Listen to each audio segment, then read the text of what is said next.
कि हर हर हरेला फगुनी बेअरिया की हरेला मन के सिंगार।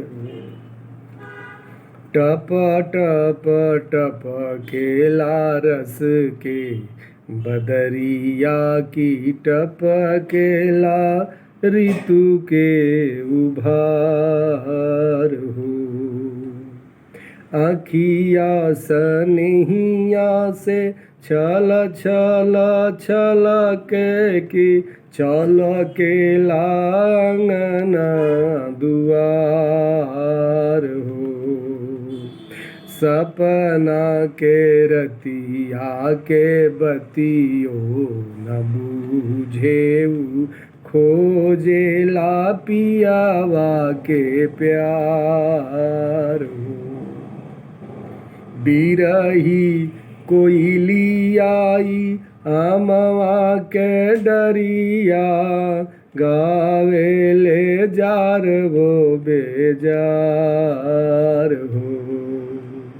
लदरल मोजरावा पर बहकल भंवरवा की बाजेला मन में सितार हो।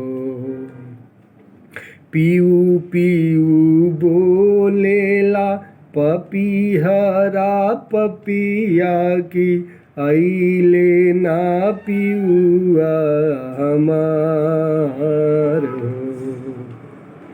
फागुन के ऐसन सहकल पछुआ की कैले बाटे सबके उघार हो। हर हर हरेला फगुनी बेअरिया की हरेला मन के सिंगार